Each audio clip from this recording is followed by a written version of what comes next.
ma laysa minhu, yang tidak termasuk daripada syariat kami atau tidak termasuk daripada agama kami, fahuwa raddun, maka amalan tersebut adalah tertolak.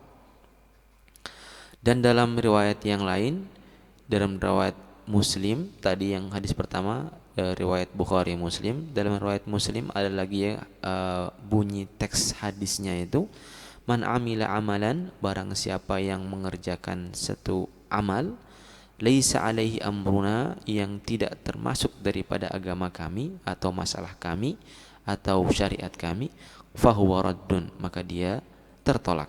Ini merupakan hadis yang diriwayatkan, riwayat yang pertama diriwayatkan oleh Bukhari Muslim, sedangkan riwayat yang kedua diriwayatkan oleh Imam Muslim.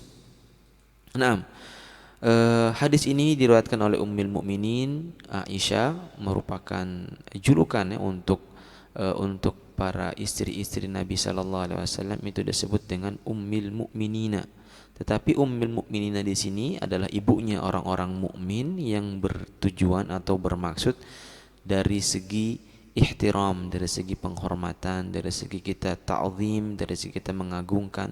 Sebagaimana kita mengagungkan, menghormati orang tua kita, ibu kita, begitu juga kita harus mengagungkan ummil mukminina, para ibu-ibu orang yang mukmin, yaitu para istri Nabi sallallahu alaihi wasallam. Dan ummil mukminina juga ini yang berkaitan dengan hukum fikihnya, yakni hurmatun nikah, tidak diperbolehkan seseorang kemudian menikahi istri-istri Nabi sallallahu alaihi wasallam sepeninggal Rasulullah sallallahu alaihi wasallam. Akan tetapi kata-kata ummil mukminina ini bukan tidak berkaitan dengan masalah melihat atau mungkin masalah khalwat. Mereka kita anggap sebagai ummil mukminina, tetapi tidak boleh kemudian kita berkhalwat. Misalnya kalau ada seorang muslim berkhalwat dengan istri Nabi, tidak diperbolehkan, sekalipun mereka itu disebut dengan ummil mukminina. Berbeda dengan orang tua kita, orang tua kandung atau ummuna, ibu kita, kita boleh berkhalwat dengan mereka, kita boleh melihat mereka, karena itu merupakan mahram daripada kita. Naam. Dan ummul mukminin ini merupakan panggilan untuk seluruh istri Nabi sallallahu alaihi wasallam. Begitu juga kita bisa memanggil Rasulullah sallallahu alaihi wasallam dengan Abul Mukminina, dengan bapaknya orang-orang mukmin, yakni dalam artian firra'fati wasyafaqati warahmati, dalam masalah kasih sayang dan lemah lembut, sebagaimana Rasulullah sallallahu alaihi wasallam memiliki kasih sayang yang sangat besar terhadap umatnya. Nah, dan bukan termasuk tidak boleh kemudian Nabi sallallahu alaihi wasallam itu dijadikan sebagai bapak kandung, karena ada ayat yang menjelaskan bahwa Nabi sallallahu alaihi wasallam bukan ayah daripada seseorang daripada orang-orang mukmin. Nah, Ummul Mukminina Ummi Abdillah. Ummi Abdillah kunyah dari Sayyidina Aisyah, Sayyidatuna Aisyah. Ya, kunyah itu adalah merupakan nama yang dimulai dengan kata-kata atau kata-kata ab.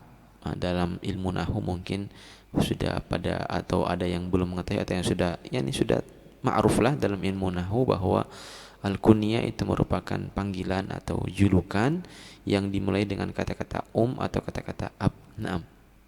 Ummu Abdillah, an ummil mukminina Ummi Abdillah.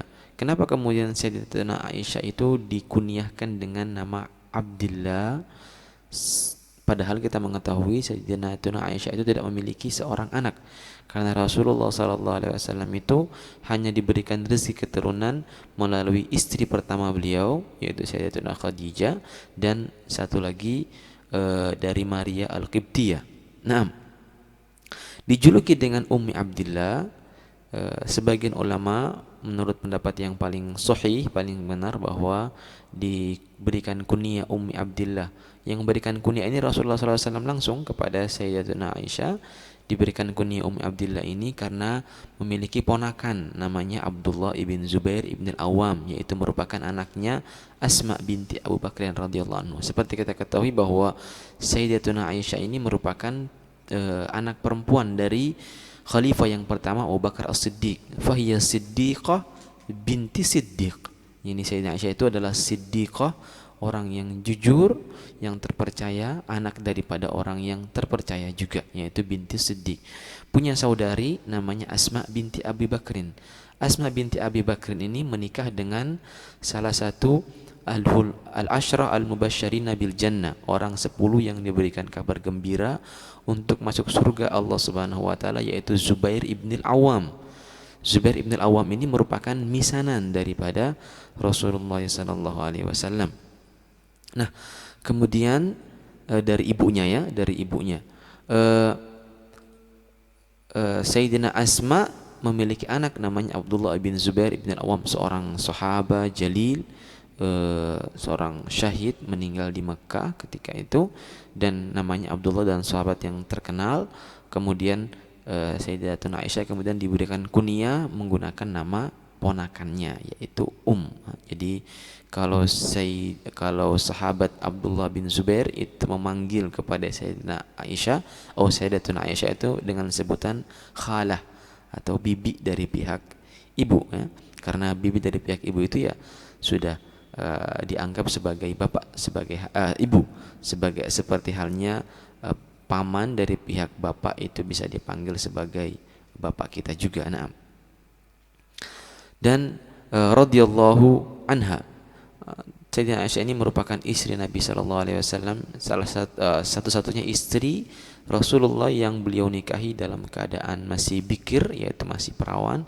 Selebihnya istri Nabi sallallahu alaihi wasallam itu beliau nikahi dalam keadaan janda atau sudah pernah menikah sebelum dengan Rasulullah sallallahu alaihi wasallam, kecuali Sayyidatuna Aisyah itu beliau nikahi ketika masih perawan, dan ketika itu masih umurnya masih belum baligh dinikahi.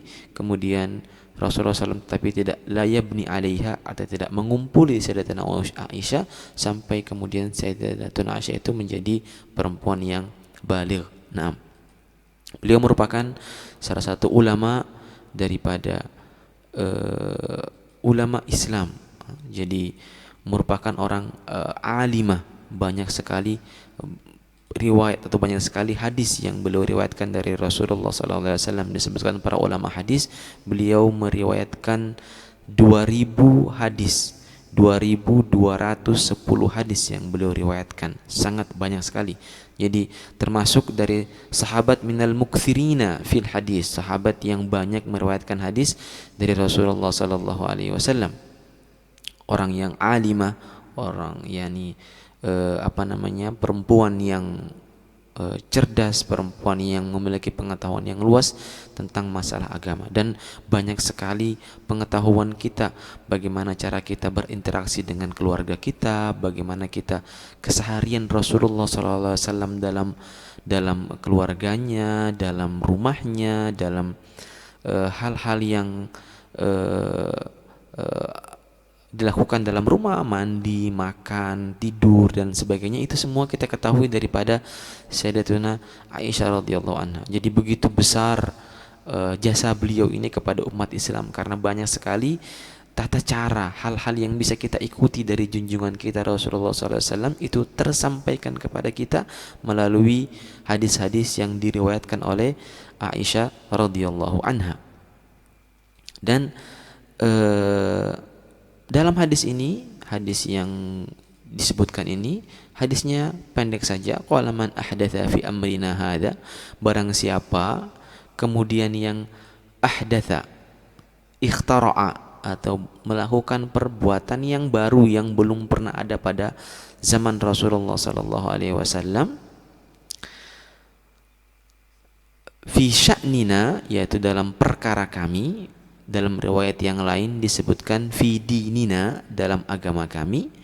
Dan barang siapa yang melakukan perbuatan yang baru di dalam agama kami yang belum pernah ada pada zaman Rasulullah sallallahu alaihi wasallam, qala fa huwa raddun, maka dia tersebut akan tertolak. Maka dia akan tertolak. Man ahdatsa fi amrina hadza, yani kata hadza ini sebagai ta'bir, sebagai ungkapan bahwa hadzal amru perkara ini merupakan perkara yang besar, perkara yang agung, yaitu agama kita.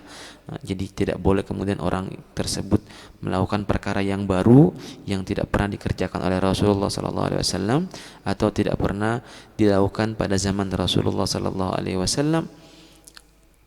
Ini merupakan dalil bahwa perkara yang baru yang tidak dilakukan oleh Nabi SAW itu perkara yang tertolak. Perkara yang tertolak. Dalam hadis yang lain disebutkan bahwa kita diperintahkan oleh Rasulullah SAW untuk mengikuti sunnah khulafa'ur rasyidin wa addu 'alaiha bin nawajid. Kita harus benar-benar menggigitnya, artinya berpegang teguh terhadap sunnah khulafa'ur rasyidin. Dalam hadis itu kemudian disebutkan bahwa hal-hal yang paling baik adalah sunnah Rasulullah SAW, dan hal-hal yang jelek adalah muhdatsatul umur, adalah perbuatan-perbuatan yang baru. Perbuatan yang baru itu dalam istilah syariat disebut dengan al-bid'ah, dari kata bada'a. Bada'a artinya memiliki arti adalah sesuatu yang baru yang tidak pernah dilakukan sebelumnya, dan perkara yang bid'ah dalam agama itu ditolak. Tetapi dalam hadis ini itu ada syaratnya. Jadi kapan kemudian satu bid'ah, satu perkara yang baru tersebut ditolak oleh Rasulullah atau ditolak dalam agama kita, berarti perbuatan tersebut itu adalah perbuatan yang tidak diperbolehkan. Bahkan dalam hadis yang lain dikatakan al bid'atu dhalalah. Bid'ah itu disamakan dengan kesesatan, dan kesesatan itu balasannya adalah api neraka. Oleh karena itu kemudian perkara yang bid'ah itu tidak diperbolehkan kita untuk mengerjakan. Perkara yang bid'ah merupakan perkara yang baru yang hanya kita kerjakan pada zaman ini, tetapi tidak pernah ada pada zaman Rasulullah SAW. Tetapi itu semua ada syaratnya. Kapan kita kategorikan satu perkara itu bid'ah, kapan kita kategorikan satu perkara itu adalah tidak bid'ah, walaupun dia hal tersebut adalah baru. Dalam hadis ini pun dikatakan qala ma laysa minhu. Ma laysa minhu, Ibnu Hajar Al-Haytami dalam kitabnya Fathul Mubin mengatakan arti dari ma laysa minhu, yang tidak termasuk daripada agama kami, yaitu adalah ma yunafihi, sesuatu yang bertentangan dengan syariat Rasulullah sallallahu alaihi wasallam, atau sesuatu yang la yashhadu lahu syai'un min qawaidihi wa adillatihi al-'ammah, sesuatu yang baru yang tidak memiliki dalil daripada kaidah-kaidah ammah, kaidah-kaidah yang umum dalam syariat, atau tidak memiliki sandaran dalil umum dalam syariat. Jadi ada dua syarat. Kapan kemudian satu perkara yang baru itu kita katakan dengan bid'ah yang dhalalah, yaitu ketika perkara tersebut bertentangan dengan syariat Rasulullah sallallahu alaihi wasallam, atau yang kedua adalah ketika perkara tersebut itu keluar daripada kaidah ammah dalam syariat atau dalil umum daripada syariat. Jadi kalau misalnya ada perkara yang baru kemudian tidak sesuai dengan syariat atau tidak memiliki dalil umum dalam syariat, itu maka dia tertolak, dan itu kita katakan dengan bid'ah sayyi'ah atau bid'ah dhalalah atau bid'ah yang dilarang dalam syariat. Jadi dengan hadis ini kemudian kita bisa mengetahui bahwa tidak semua bid'ah tersebut itu merupakan perkara yang tidak diperbolehkan. Di sana banyak sekali perkara-perkara yang baru yang oleh ulama itu kemudian diperbolehkan. Nah, man ahdatha fi amrina hadza ma laysa minhu, yang tidak termasuk daripada agama kita, qala fa huwa raddun, maka dia tertolak. Kemungkinan tertolaknya itu karena mungkin tidak disyariatkan sama sekali. Misalnya kalau ada orang bernadar, saya mau puasa dan berdiri 12 jam di tengah terik matahari misalnya, atau saya akan berdiri mulai dari jam sekian sampai jam sekian misalnya. Nadar semacam ini bid'ah, tidak pernah ada pada zaman Rasulullah SAW, tidak pernah dikerjakan oleh Nabi SAW, dan ini merupakan perkara yang tidak diperbolehkan. Atau misalnya dia sholat duhur menambah 1 rakaat menjadi 5 misalnya, sholat asar dikurangi 1 menjadi 3 misalnya, atau sholat maghrib ditambah menjadi 1 atau 4, atau sholat subuh misalnya sujudnya dia sujudnya 6 kali misalnya. Nah, ini semua tidak diperbolehkan karena bertentangan dengan syariat Rasulullah SAW atau keluar daripada kaidah ammah, keluar daripada dalil am. Dan masalah bid'ah ini merupakan masalah yang masalah yang banyak sekali kita dengarkan. Ini sunnah, ini bid'ah. Bahkan kemudian dengan masalah ini terjadi perpecahan antara umat Islam. Dan kita lihat perpecahan tersebut sampai sekarang masih ada. Dan perpecahan ini sampai menjadikan misalnya terjadinya pembunuhan, terjadinya peperangan antara umat Islam itu sendiri. Dan ini semua sangat disayangkan. Sangat disayangkan terjadinya perpecahan hanya karena permasalahan sunnah wal bid'ah. Mengatakan ini perkara yang baru dan perkara yang bid'ah, maka perkara yang bid'ah itu tidak boleh dikerjakan, dan selanjutnya dan selanjutnya. Dan kemudian ketika kita ada yang menuduh kemudian saudaranya yang muslim pelaku bid'ah, kemudian dia mengatakan bid'ah itu sesat, nanti kemudian selanjutnya dia akan menuduh orang tersebut, naudzubillah, dia akan menuduh orang muslim itu kafir atau orang muslim itu musyrik, orang muslim sudah keluar daripada agamanya hanya dengan karena dia mengamalkan satu amalan yang tidak pernah dikerjakan oleh Nabi Sallallahu Alaihi Wasallam. Segitu gampangnya orang itu kemudian mengeluarkan orang muslim daripada Islam.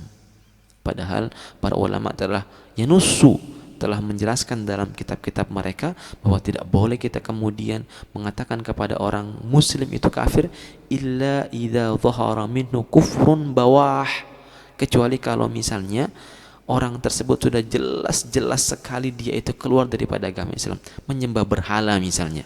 Jelas-jelas di hadapan kita dia menyembah berhala, atau jelas-jelas dia mengatakan di depan kita bahwa dia sudah tidak percaya misalnya dengan Al-Quran, atau dia katakan bahwa Al-Quran itu misalnya merupakan bukan wahyu tapi merupakan produk daripada kebudayaan, misalnya produk budaya, misalnya mengatakan wahyu Al-Quran produk budaya, bukan merupakan wahyu yang diturunkan oleh Allah Subhanahu wa taala. Kalau dia mengatakan semacam itu, jelas sudah keluar daripada agama Islam. Kalau dia katakan Al-Quran misalnya bukan wahyu Allah Subhanahu wa taala, atau dia tidak mempercayai di sana ada namanya manusia yang bernama Muhammad sallallahu alaihi wasallam, jelas-jelas kufur kalau semacam ini. Tetapi kalau hanya dia melaksanakan satu perkara, kemudian yang dikatakan perkara tersebut khilaf antara ulama, ada perbedaan pendapat, baca tahlil, baca maulid, ziarah kubur, pakai tasbih, kunut misalnya, khilaf antara ulama, khilaf qadim, khilafnya bukan baru sekarang, khilaf yang sudah sangat lama sekali. Dan ulama ketika itu yungkiru ala ba'dihim, mereka mengingkari atas sebagiannya mereka, tapi tidak sampai kemudian menuduh muslim yang lain itu kafir atau muslim yang lain itu masuk api neraka. Mafhum? Jangan sampai kemudian kita itu kemudian mengkotak-kotakan orang muslim. Semuanya termasuk adalah orang muslim. Dan bid'ah ini menurut pendapat Ahlussunnah wal Jamaah, jumhur ulama. Nah, jadi kalau kita katakan yang as-sawadul a'dham minal ulama, minal muslimina kadzalika, dari orang-orang muslim juga membagi bid'ah itu menjadi dua macam. Dalam segi secara global, ada di sana namanya bid'ah hasanah, ada di sana namanya bid'ah sayyi'ah. Dan ini disebutkan oleh Imam Syafi'i dalam Muqaddimah Al-Baihaqi. Imam Syafi'i mengatakan ma ahdatha, sesuatu yang baru, wa khalafa, dan dia bertentangan, kitaban yaitu Al-Quran, bertentangan dengan Al-Quran, au sunnatan, atau bertentangan dengan sunnah hadis Nabi SAW, au ijma'an, atau bertentangan dengan ijma', au atharan, atau dia bertentangan dengan apa-apa yang diriwayatkan dari para sahabat, qala fahuwal bid'atud dhallah, maka dia merupakan bid'ah yang tersesat. Ini ingat, jadi kita perhatikan lagi ucapan Imam Syafi'i disebutkan dalam Muqaddimah Baihaqi. Qala ma ahdatha, sesuatu yang dilakukan baru, tetapi apa? Khalafa, baru tersebut khalafa, dia bertentangan dengan Al-Quran, bertentangan dengan sunnah, bertentangan dengan ijma', atau bertentangan dengan athar, dengan apa yang diriwayatkan daripada kalamus sahaba, qala fahuwal bid'atud dhallah, itu merupakan bid'ah yang menyesatkan. Akan tetapi wama ahdatsa minal khairi, dan barang siapa yang melakukan perbuatan yang baru yang dari merupakan bentuk kebaikan, walam yukhalif, dan kemudian tidak bertentangan, syai'an min dzalika, bertentangan dengan salah satu yang beliau sebutkan, tidak bertentangan dengan Al-Qur'an atau bertentangan dengan hadis atau bertentangan dengan ijma' atau bertentangan dengan athar, qala fahuwa al-bid'atul mahmudah, maka bid'ah tersebut adalah bid'ah yang al-mahmudah, bid'ah yang terpuji. Dan ini banyak diikuti oleh para sahabat.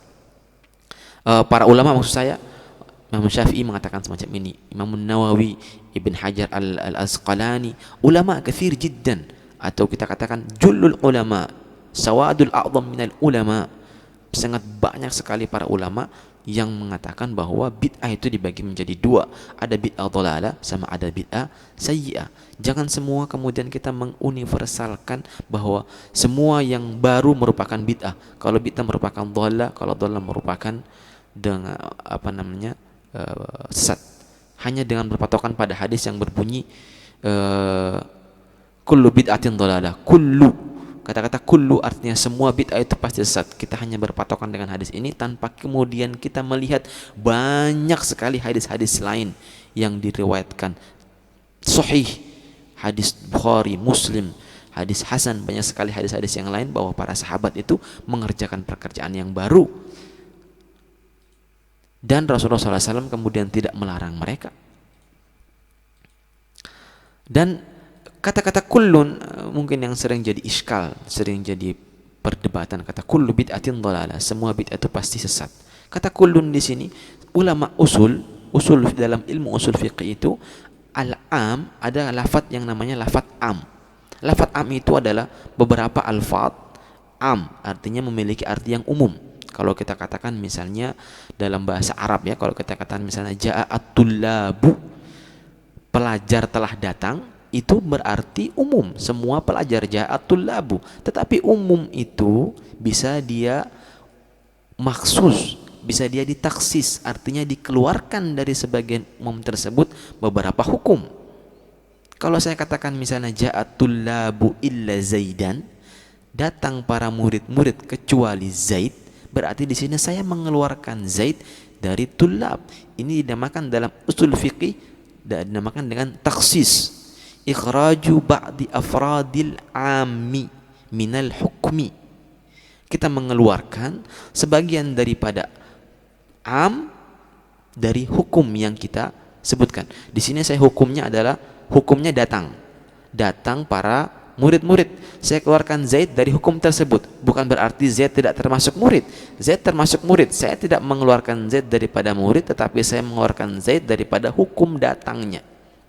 Begitu juga di sini bid'ah. Kullu bid'atin dhalalah di sini kalau kita lihat hadis yang banyak yang diriwayatkan oleh Rasulullah SAW, itu tidak semua kemudian perkara yang baru itu bid'ah. Berarti kita bisa katakan bahwa kullu bid'atin dhalalah di sini itu bisa katakan dia adalah al-am al-makhsus, am yang ditaksis, am tetapi di sana ada pengecualian. Atau kita katakan dalam ilmu usul fikih juga ada di sana namanya istilahnya al-am alladhi yuradu bihil khusus. Am tetapi lafadznya lafadz am, umum, tetapi artinya arti khusus. Ada dalam bahasa Arab semacam itu dan disebutkan oleh ulama usul fikih. Orang yang belajar usul fikih kitab yang kecil saja mungkin tahu masalah ini. Al-am alladhi yuradu bihi al-khusus. Dalam ayat pun disebutkan. Tamam? Kalau dalam ayat dikatakan ketika para kafir Quraisy mengumpulkan pasukannya untuk menyerang Nabi SAW, mereka mengutus satu orang untuk datang ke Madinah untuk menggombosi Muslim yang ada di Madinah. Dalam ayatnya disebut apa? Qala lahum innan nasa qad jama'u lakum. Dalam hadis itu dikatakan bahwa ada dikata-kata pakai annas, padahal annas di sini adalah orang-orang datang kepada Rasulullah, kepada Muslim di Madinah untuk menggembosi mereka. Idh qala lahumun nasu innan nasa qad jama'u lakum. Annas, idh qala lahumun nas. Ketika orang-orang berkata kepada ahlu Madinah, kepada Muslim Madinah untuk menggembosi orang Madinah untuk masalah peperangan tersebut. kata-katanya annas, tetapi yang datang berapa? Satu orang. Lafadznya lafadz umum, yang datang satu orang. Lafadz umum tapi maknanya itu khusus satu orang saja. Begitu juga mungkin kita artikan hadis ini, kullu bid'atin dhalalah, artinya adalah bid'ah yang khusus, yaitu bid'ah yang tidak sesuai dengan syariat Rasulullah SAW atau tidak sesuai dengan kaidah atau dalil dalil umum yang ada pada syariat kita. Nah, dan perkara bid'ah hasanah ini muttafaq, sudah kesepakatan jumhur ulama mengatakan di sana ada namanya bid'ah hasanah, dan perkara tersebut adalah perkara yang dianjurkan. Dan bid'ah hasanah ini adalah merupakan bid'ah yang yuwafiqu, yang sesuai dengan syariat Rasulullah SAW atau sesuai dengan dalil yang umum atau kaidah yang umum yang ada pada dalam syariat kita. Abu Syamah, Abu Syamah ini merupakan gurunya Imam Nawawi Ad-Dimashqi, muhaddis kabir, juga seorang qari.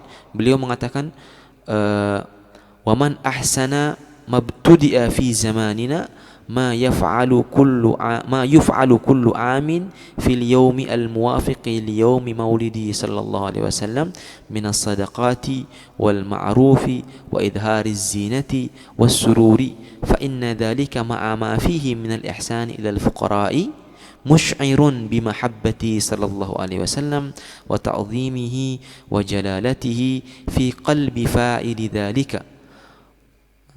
Abu Syamah mengatakan di antara hal-hal yang baru pada zaman kita, zamannya beliau sekitar abad ke-5 Hijriah, yakni mungkin 1000 tahun yang lalu.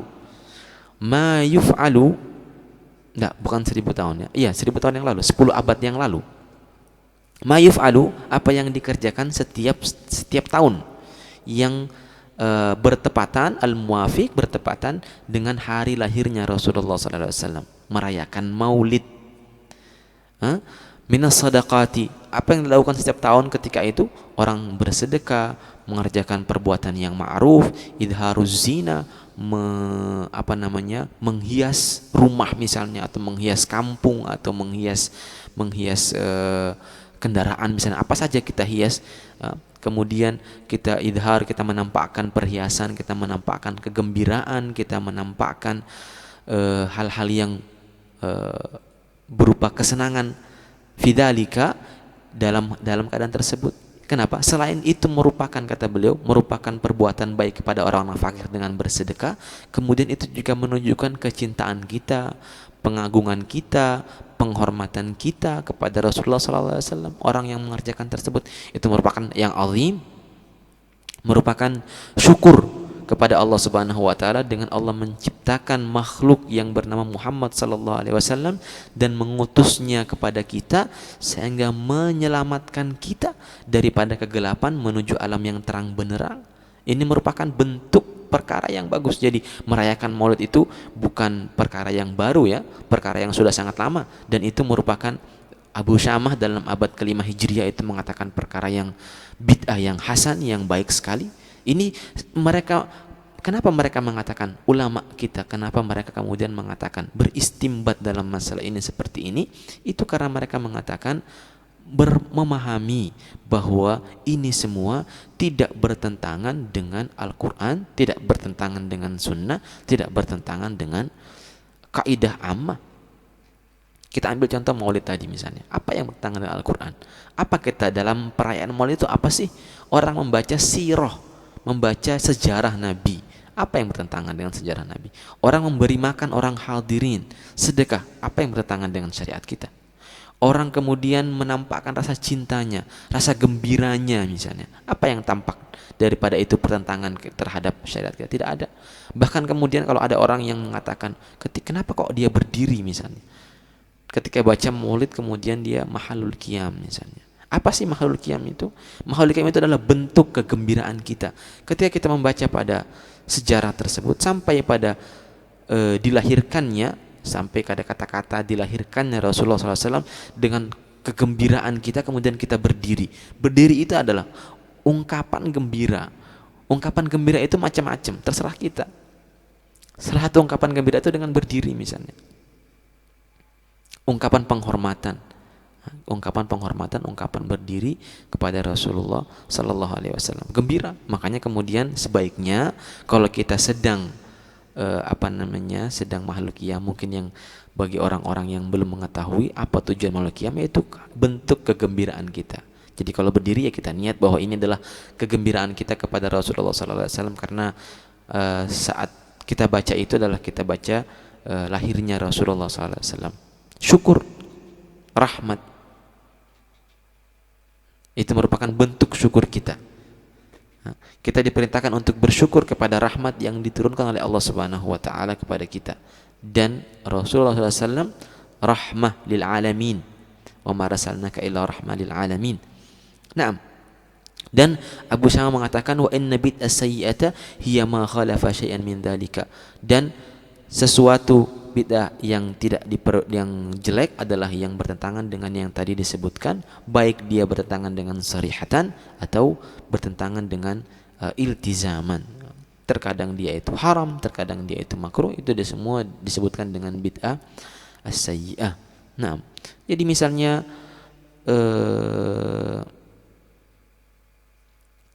ada sebagian orang misalnya melakukan bid'ah yang tidak diperbolehkan, misalnya dia mengatakan misalnya sholat itu misalnya hanya 3 misalnya, itu tidak diperbolehkan. Atau misalnya orang yang kita mengatakan dia termasuk orang yang sufi, berjalan di jalan Allah Subhanahu wa taala, benar-benar melaksanakan perintah agama, tetapi kemudian dalam perkataannya itu atau dalam perbuatannya itu adalah tidak bagus misalnya. Ini kemudian yang tidak diperbolehkan, bid'ah yang tidak diperbolehkan untuk kita laksanakan. Banyak sekali bid'ah-bid'ah yang tidak baru, banyak bid'ah-bid'ah yang baru. Termasuk bid'ah juga, sebagaimana kita ketahui bid'ah itu ada bid'ah dalam adah, ada bid'ah dalam ibadah, ada bid'ah dalam akidah. Jadi bid'ah itu bukan hanya saja dalam ibadah. Mungkin sekarang kita sering dengar kalau kita katakan kullu bid'atin dhalalah, itu khusus untuk ibadah saja. Jadi ibadah itu semuanya kalau ada yang baru maka dia dianggap bid'ah. Kita katakan tidak. Dalam hadis ini pun disebutkan ma laisa fi amrina, dalam riwayat yang lain dibilang ma laisa min dinina, bukan dari agama kami. Apa sih agama Allah Subhanahu wa taala itu? Agama Rasulullah, agama Allah dan agama Rasulullah SAW itu adalah ada di sana muamalat, kita belajar bab muamalah termasuk dalam agama kita. Ada di sana namanya ibadah, ada di sana namanya akidah. Jadi bid'ah tersebut merupakan bid'ah dalam bid'ah dalam akidah, bid'ah dalam ibadah, bid'ah dalam muamalah. Ada bid'ah hasanah di ketiga hal ini, ada juga bid'ah sayyi'ah di ketiga hal ini. Termasuk bid'ah sayyi'ah dalam ketiga ini adalah gampang menuduh orang itu musyrik atau kafir. Itu bid'ah baru. Tidak ada pada zaman Nabi SAW gampang fulan sedikit-sedikit kafir, sedikit-sedikit keluar daripada Islam. Tidak ada dalam masalah itu. Bid'ah akidah. Begitu juga dalam ibadah, misalnya banyak sekali ibadah-ibadah kemudian yang bertentangan misalnya dengan apa yang ada dalam syariat misalnya. Banyak sekali kita dengarkan misalnya orang yang sholatnya misalnya sehari semalam 3 waktu misalnya, bid'ah dalam ibadah. Nah, begitu juga dalam muamalah juga ada bid'ah-bid'ah dalam muamalah yang baru-baru, transaksi-transaksi baru yang tidak sesuai dengan syariat Rasulullah SAW, tidak sesuai dengan Al-Quran. Ini merupakan bid'ah dalam muamalah. Jadi jangan kemudian kita mengkhususkan bid'ah tersebut dalam ibadah saja. Dan para sahabat kemudian tidak memahami semacam ini, semacam yang kita lakukan sekarang ini. Jadi para sahabat itu, jadi kalau kita ingin memahami makna bid'ah sebenarnya, kita harus paham dulu apa itu sunnah, kemudian apa itu bid'ah. Sunnah itu adalah merupakan thariqah, jalan yang sudah dihamparkan oleh Rasulullah SAW dengan kaidah-kaidah, dengan dalil-dalil yang ada, yaitu kita ikuti. Kalau kita berjalan sesuai jalan tersebut, apa yang kita lakukan tidak keluar daripada yang digariskan Rasulullah, maka jangan takut perbuatan tersebut bukanlah bid'ah. Tetapi kemudian ya semuanya kita kembalikan kepada Al-Quran, kepada Sunnah, kepada Ijma, kepada Athar. Jadi kita lihat, kalau misalnya ada perkara yang baru, kita lihat Apakah perkara tersebut sesuai dengan Al-Quran, Sunnah, atau ijma atau athar? Kalau sesuai, tidak keluar dari yang 4 ini, ya berarti dia perkara yang baru. Dan para sahabat mempraktekkan hal semacam ini. Sayyidina Bilal satu ketika ditanya oleh Rasulullah SAW, ya Bilal, saya itu mendengarkan derap langkahmu di surga. Apa sih amal yang engkau kerjakan ya Bilal? Sayyidina Bilal mengatakan, tidak pernah saya azan kecuali saya langsung sholat 2 rakaat, dan tidak pernah kemudian saya berwudu kecuali kemudian setelah wudu saya langsung sholat 2 rakaat. Sayyidina Bilal buat syariat baru loh, sholat sunnah wudu. Siapa yang syariatkan pertama? Sayyidina Bilal. Rasulullah nggak pernah mengerjakan hal semacam itu. Tetapi apa kata Rasulullah SAW? Malah dipuji bahwa amal tersebut itu yang mendengarkan derap langkah Sayyidina Bilal di surga. Salah seorang sahabat jadi imam di kampungnya. Setiap hari kalau imam itu baca 2 surat. Habis baca Fatihah, baca Qul Huwallahu Ahad, kemudian baca surat yang selanjutnya. Ini kemudian para makmumnya itu heran.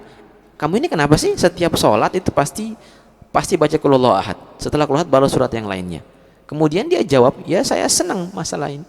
Kemudian para makmum tadi itu melapor kepada Rasulullah SAW. Ditanya sama Rasulullah SAW, kenapa sih kamu melakukan ini? Kalau ana uhibbuha ya Rasulullah, saya suka surat Qul Huwallahu Ahad. Oleh Nabi kemudian dipuji orang tersebut. Dipuji orang tersebut. Hadis yang lain misalnya, kemudian para sahabat, ada seorang sahabat datang ketika sholat.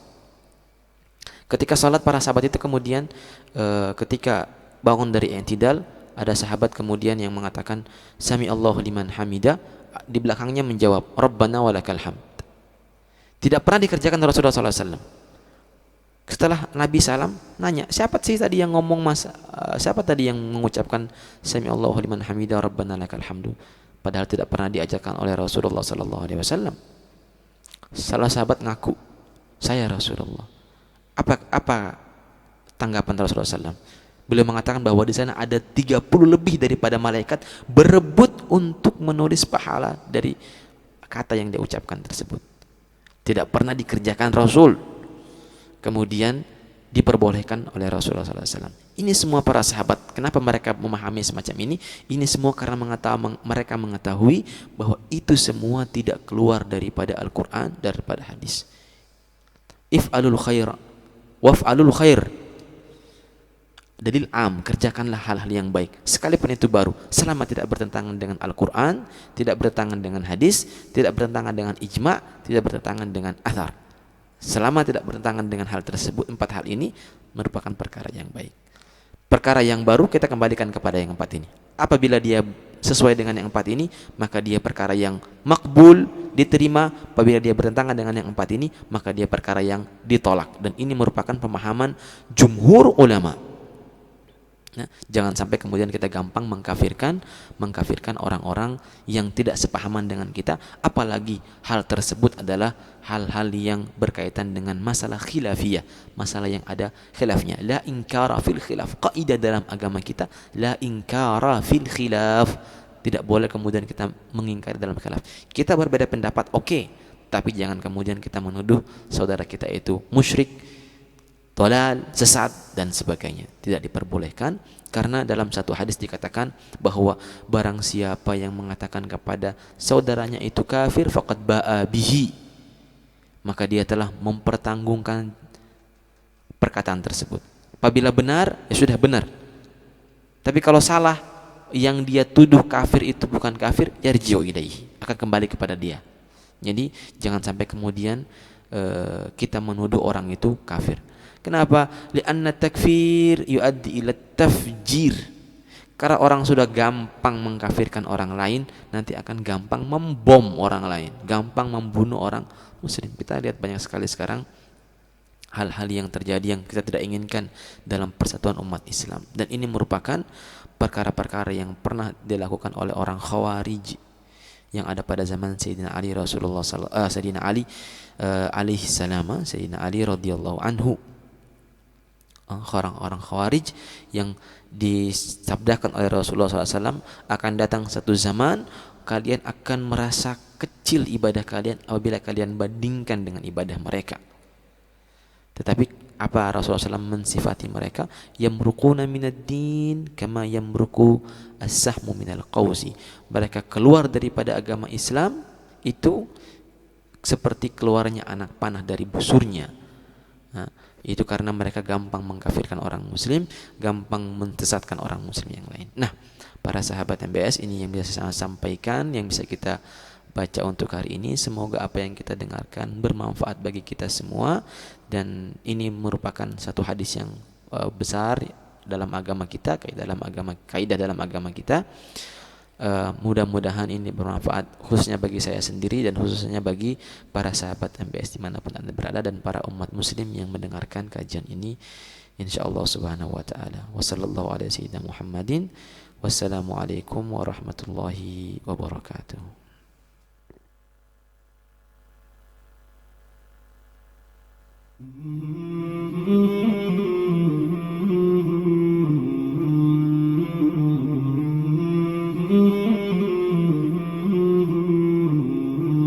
مولاي صل وسلم دائما أبدا على حبيبك خير الخلق كلهم.